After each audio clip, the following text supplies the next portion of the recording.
Patricia María Castillo Espinosa, estudiante de la licenciatura de Derecho en la Universidad Virtual del Estado de Guanajuato, con número de matrícula 2100-6697. Este video se presenta con el fin de dar cumplimiento con el reto número 2, denominado La personalidad y su validación ante el registro civil del módulo de Derecho de Personas y Familia. Mi asesor es el maestro José Manuel Sánchez Estrada. El presente reto consiste en describir los atributos de la personalidad, como son nombre, domicilio, estado civil y capacidad.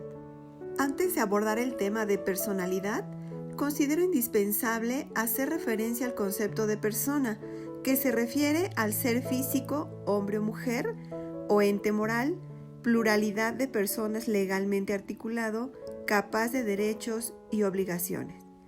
En el tecnicismo jurídico, los sujetos del derecho reciben el nombre de personas.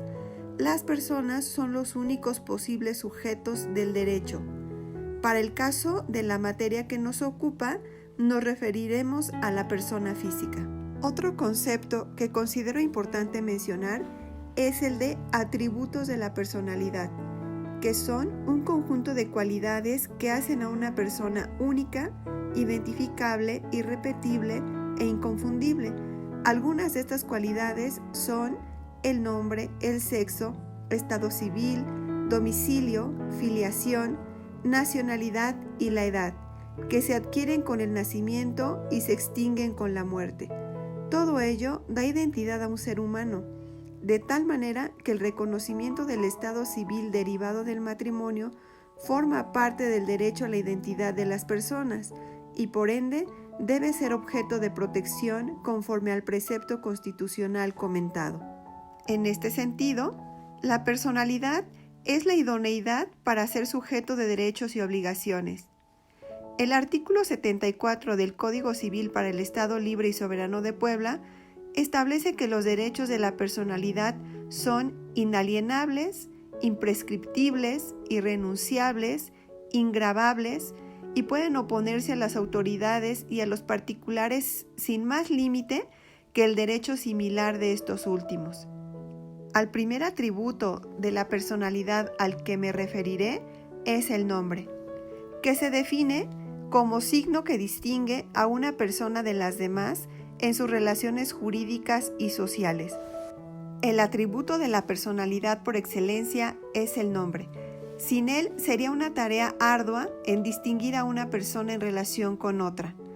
Así, el artículo 63 del mismo ordenamiento jurídico establece que el nombre de las personas físicas se forma con el nombre propio y los apellidos.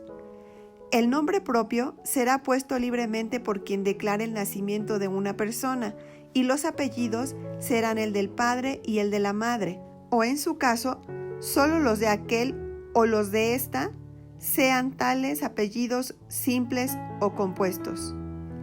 Si al registrar a un niño no se sabe quiénes son los padres de él, el nombre propio y los apellidos serán puestos por el juez del registro del Estado Civil. Ninguna persona está obligada a agregar a su nombre de soltera o soltero el apellido de su cónyuge o concubino, por lo que si lo hiciere, cualesquiera que fueran los motivos, este hecho no surtirá ningún efecto legal. La persona física tiene derecho al uso de su nombre y puede oponerse a que otra persona lo use sin derecho. La protección se da también para el seudónimo, cuando éste desempeña realmente la función del nombre. Asimismo, este ordenamiento contempla los motivos para la modificación o cambio del nombre bajo ciertos criterios. Este atributo consta en un acta de nacimiento, acta de reconocimiento, acta de adopción, acta de matrimonio expedida por el juez del registro del Estado Civil, así como en otros documentos expedidos como declaraciones de ausencia, presunciones de muerte y tutelas. Otro de los atributos de personalidad a que me referiré es el domicilio de las personas físicas. El Código Civil para el Estado Libre y Soberano de Puebla establece en su artículo 57 que el domicilio de la persona física es el lugar donde reside con el propósito de establecerse en él. A falta de este, el lugar en el que tiene el principal asiento de sus negocios, y a falta de uno y otro, el lugar en que se halle. Se presume el propósito de establecerse en un lugar cuando se reside por más de 6 meses consecutivos en él.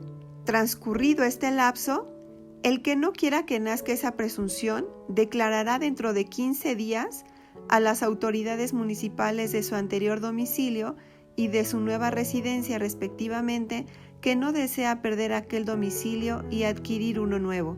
El domicilio legal de la persona física es el lugar donde la ley le fija su residencia para el ejercicio de sus derechos y el cumplimiento de sus deberes jurídicos, aunque de hecho no esté allí presente.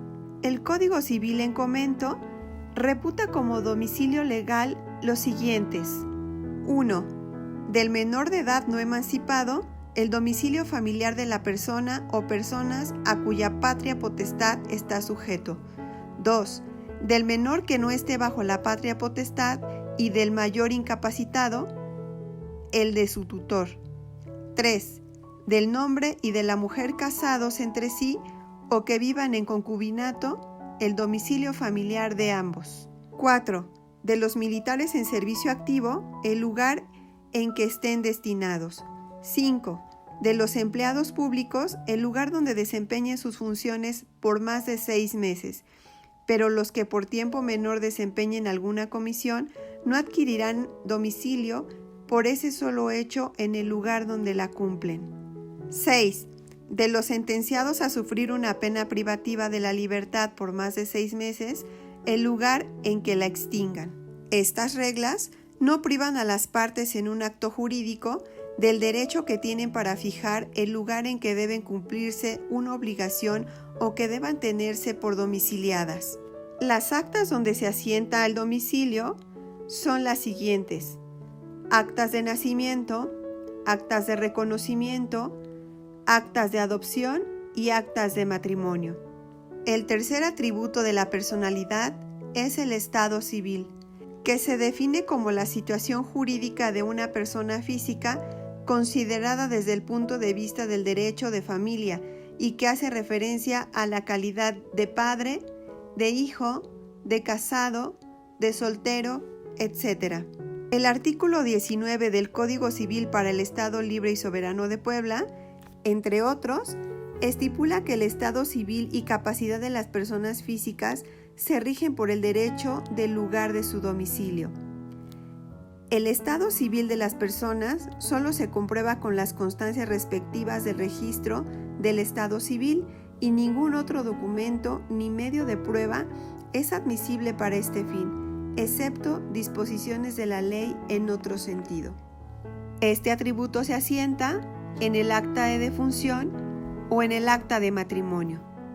El cuarto atributo de la personalidad es la capacidad, que se define como la aptitud para adquirir un derecho o para ejercerlo y disfrutarlo.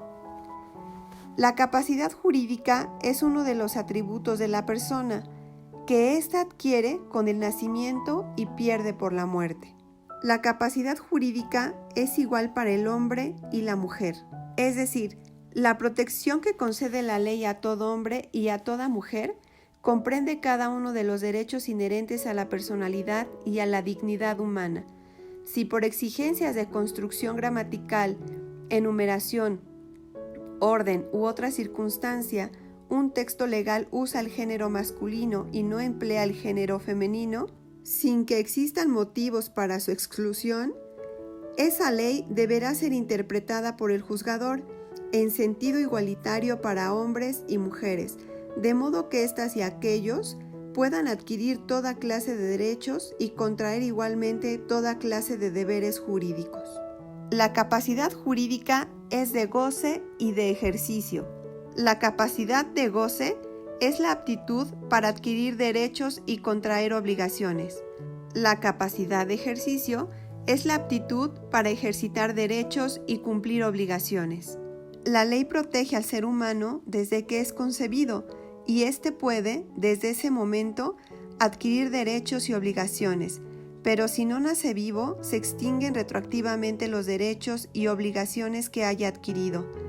La capacidad de ejercicio se confiere por la ley a los mayores de edad en pleno uso de sus facultades mentales y a los menores emancipados en los casos declarados expresamente. Este atributo se estipula en la mayoría de los actos jurídicos, ya que se debe determinar si la persona tiene capacidad de goce y ejercicio, es decir, debe de cumplir con ciertas características que le permitan contraer matrimonio, como la mayoría de edad, y no estar impedido para contraerlo, como el estado civil. Así, podemos concluir que de la dignidad humana como derecho fundamental superior reconocido por el orden jurídico mexicano, deriva, entre otros derechos personalísimos, el de los atributos de la personalidad, como son el nombre, el domicilio, el estado civil y la capacidad. Tal derecho es el reconocimiento del Estado sobre la facultad de toda persona a ser individualmente como quiere ser, sin coacción ni controles injustificados, con el fin de cumplir las metas y objetivos que se ha fijado de acuerdo con sus valores, ideas, expectativas, gustos, etc. Muchas gracias.